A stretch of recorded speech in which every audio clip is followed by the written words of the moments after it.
Cantonment board Clifton का जो है वो डिजिटल मॉनिटरिंग कंट्रोल रूम है। उसके ज़रिए जो है आलाइशों के हवाले से जो गाड़ियाँ ग्राउंड के ऊपर है उनको मॉनिटर किया जाता है। जितनी भी व्हीकल्स हैं उन पे ट्रैकिंग लगा दी है। अब आपको ये सारी व्हीकल्स नज़र आ रही हैं कि कौन सी व्हीकल कहाँ पर है और किस स्टेट पे है और अभी क्या चल रहा है। उसके बाद हमारा जो फील्ड स्टाफ है उसको हमने मॉनिटर करने के लिए ट्रैकिंग सिम्स डिप्लॉय की हैं। 25 सुपरवाइजरी स्टाफ जो है इस वक्त फील्ड में डिप्लॉय है। अस्सलाम वालेकुम नाज़रीन, एक्सप्रेस न्यूज़ के साथ मैं हूं कराची से आफ्ताब खान। अच्छा, ये तो हम जानते हैं कि कराची में ईद कुर्बा पर अगर मवाजना करें दीगर मुल्क के दीगर शहरों के मुकाबले में तो काफ़ी बड़ी तादाद में जानवरों की ज़बी होती है ना, जानवर ज़िबा किए जाते हैं। सुन्नत इब्राहिमी का जो अमल है उसको बहुत बड़ी तादाद में किया जाता है मुख्तलिफ़ इलाक़ों में। और फिर उसके बाद हम ये देखते हैं कि शहर में जो है बाज़ औक़ात वो आलाइशों की वजह से ताफ़ुन की सूरत हाल पैदा हो जाती है।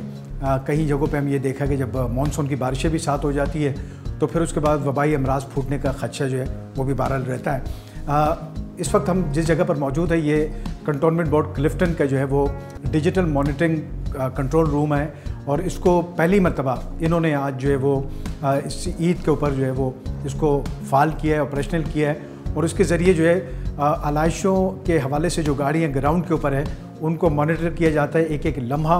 उसके नतीजे में जो है वो जो लोग हैं अगर वो अप्रोच करते हैं इस डिजिटल रूम को, कंट्रोल रूम को, तो 10 से 15 मिनट में उनकी वो जो अगर मिसाल के तौर पर गाड़ी वहाँ तक नहीं पहुँच पाती या जो भी ज़रूरत के पेश नज़र उस कंप्लेंट को जो है सॉल्व कर लिया जाता है। और ये बिल्कुल ऐसे ही जैसे हम सर्विलेंस के लिए हम देखते हैं कि कैमरों वाला जो सीसी मॉनिटरिंग सिस्टम होता है कैमरास का, उसी तर्ज पे इसको डिज़ाइन किया गया। मज़ीद हम जानते हैं, हमारे साथ मौजूद है जो कि इस डिजिटल सेंटर को लीड करते हैं, इसको यहाँ सब चीज़ें देख रहे हैं। साथ भाई, सबसे पहले तो मुझे ये बताइएगा कि ये ख़्याल कैसे आया कि ये हमें करना है।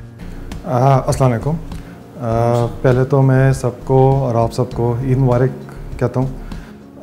इनिशियली हुआ इस तरह कि ये एक बहुत बड़ा ऑपरेशन होता है। आपको पता है कि DHA क्लिफ्टन ब्लॉक 8-9 एक बड़ा इलाका है और ईद के दिनों में सबसे ज़्यादा जो इशू होता है आलाइशों का रहना हो जाता है। 1.5-2 महीने पहले हमारी उमर फ़ारूक साहब से मीटिंग हुई। उमर फ़ारूक साहब जो हमारे CEO हैं उन्होंने हमें इंस्ट्रक्शन की कि आप कोई ऐसा निज़ाम बनाएं जो कि एफिशिएंट हो, जिसको हम मैनेज कर सकें, क्योंकि एक काफ़ी बड़ा ह्यूज ऑपरेशन है।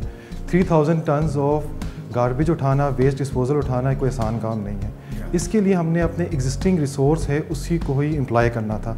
इसके लिए अगर आपको मैं दिखाऊं इधर, तो हमारे पास हमने सबसे पहले ट्रैकिंग, जितनी भी व्हीकल्स हैं उन पे ट्रैकिंग लगा दी है। अब आपको ये सारी व्हीकल्स नज़र आ रही हैं कि कौन सी व्हीकल कहाँ पर है और किस स्टेट पे है और अभी क्या चल रहा है। उसके बाद इसके अलावा हम लोग इसका रूट भी चेक कर सकते हैं। आपको ये ग्रीन लाइंस नज़र आ रही हैं कि कौन सी व्हीकल्स कहाँ जा रही है और किस जगह जा रही है। फिर उनका लाइव स्टेटस उस पर आपको रिपोर्ट नज़र आ रही है। ये मैं आपको एक रिपोर्ट दिखाना चाह रहा हूँ कि कल के दिन में 9 जून को ये कितने डिस्टेंस कवर्ड हुआ है, ओवरऑल उसका कितना फ्यूल हुआ है। हमारे फ्यूल भी काफ़ी इकोनॉमिकल चला है। और इसके अलावा एक व्हीकल का अगर देखना चाहें तो एक व्हीकल ने कितना डिस्टेंस कवर्ड किया है, उसका कितना फ्यूल हुआ है और उसकी कितनी फ्यूल की कॉस्ट आई है। तो ये सारा डिजिटली हमने इसको मैनेज कर रहे हैं व्हीकल ट्रैकिंग से, ट्रैकर्स लगाने से। सेकेंडली अब मैं आपको एक और चीज़ बताता हूँ। ये हमने डैशबोर्ड बनाया है। हमारे पास कुछ इलाके ऐसे हैं जहाँ पे कंप्लेंट ज़्यादा आती हैं। अब हमारी रिक्वायर्ड व्हीकल ज़्यादा थी। हमने अपने डाटा ड्रिवन इस दफ़ा हमने अप्रोच शुरू की है। अब आप नीचे आ जाएं, कुछ आपको कॉलोनीज़ नज़र आ रही होंगी, इसको नीचे करें। कुछ कॉलोनीज़ आपको नज़र आ रही होंगी जिसमें कोई कंप्लेंट नज़र नहीं आ रही। 1, 2, 3 इसी तरह कुछ कॉलोनीज़ 4 नीचे हैं। कुछ कॉलोनीज़ ऐसी हैं जहाँ पे कंप्लेंट्स का वर्क, फॉर एग्जांपल फेज़ 8 है 51, तो हमने अपनी मैक्सिमम व्हीकल्स उधर डिप्लॉय कर ली एफिशिएंटली, बजाय ये कि हम इक्वली डिस्ट्रीब्यूट करते।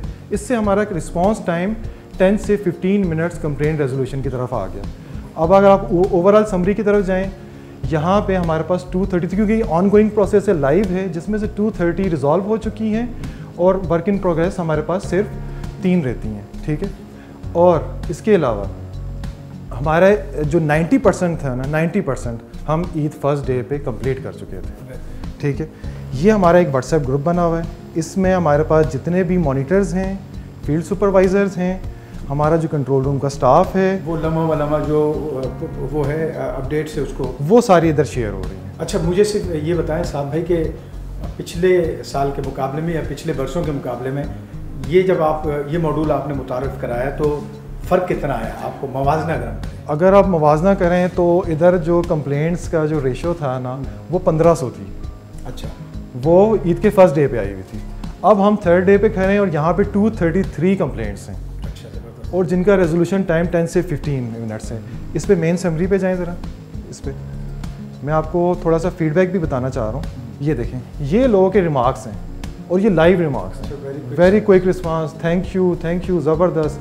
ये एज इट इज़ हम रिमार्क्स इधर पेश कर रहे हैं। अच्छा, ये जो अमला आपने बिठाया हुआ है, ये इनके बारे में बताइएगा कि लोग किस तरह अप्रोच करें। एक तो व्हाट्सएप पे तो आपके सुपरवाइज़र हैं, लोग जो अगर वो किसी दिक्कत का शिकार है, किसी मुश्किल में है वो, या लाइशें पड़ी हुई है या जो भी प्रॉब्लम है, तो वो इनको किस तरह अप्रोच करते हैं? इनका क्या रोल है? ये जो लोग अमला यहाँ पे बैठा हुआ है, ये जो अमला है, ये एक तो हमारे पास 6 व्हाट्सएप नंबर्स हैं डेडिकेटेड। 6 व्हाट्सएप नंबर्स का बनाने का मकसद ये था कि एक नंबर फ्लड ना हो जाए। पहले हमारे एक कंप्लेंट नंबर चल रहा था, हमने और व्हाट्सएप नंबर्स ऐड कर दिए। तो ये 3 लोग जो हैं उन पर रिस्पॉन्स कर रहे होते हैं एफिशिएंटली, और ये कनेक्टेड हैं हमारे फील्ड स्टाफ के साथ। जैसे ही इधर रिसीव हुई, इनको कॉल्स रिसीव हुई, इसके अलावा हमारे यूएन नंबर चल रहा है। यूएन नंबर के बैक एंड पे हमने 10 लाइंस की हुई हैं, मतलब एट अ टाइम उसको 10 लोग अप्रोच कर सकते हैं। इसके अलावा हमारा शॉर्ट कोड भी है, वो भी हमने दिया हुआ है, मीडिया पे डिस्प्ले किया हुआ है, और उस पर हमारे पास है। और ये शिफ्टों में काम करते हैं? ये 24/7 काम कर रहे हैं, शिफ्टों में काम कर रहे हैं, और ये लोग बिल्कुल कोई इनकी वो नहीं है। अच्छा साहब भाई, ये स्क्रीन जो है इसमें ये क्या ट्रैकिंग आ रही है? अच्छा, अब हमारा जो फील्ड स्टाफ है उसको हमने मॉनिटर करने के लिए ट्रैकिंग सिम्स डिप्लॉय की हैं। इसमें हमारे पास 2 तरह के स्टाफ हैं। एक हैं जो सुपरवाइजरी स्टाफ है, 25 सुपरवाइजरी स्टाफ जो है इस वक्त फील्ड में डिप्लॉय है, और ये आपको एग्जैक्ट इनकी लोकेशंस बता रहा है कि ये कौन से फेज़ में किस जगह पर हैं।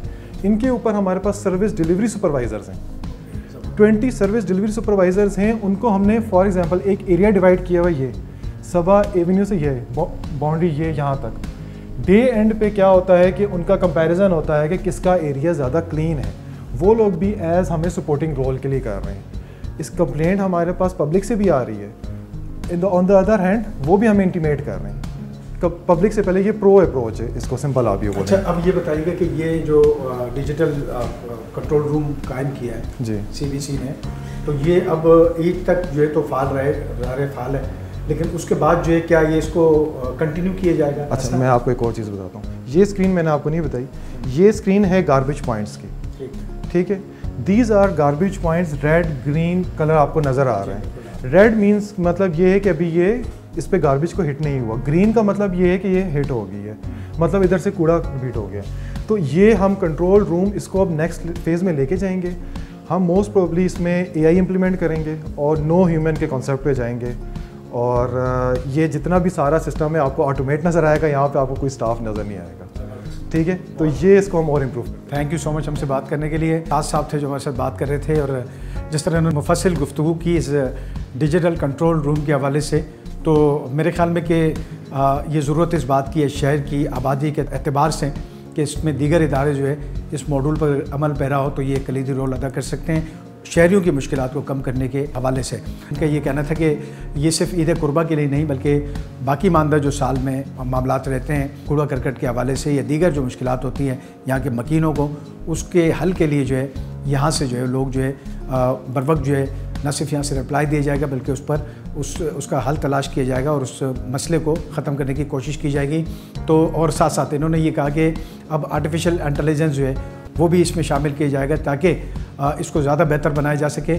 तो देखा जाए तो मजमूई तौर पर ये एक ऐसा सेंटर यहाँ कायम किया है सीबीसी ने, जो कि यकीनी तौर पर जो है यहाँ के मकीनों के लिए काफ़ी जो है मुफीद साबित होगा।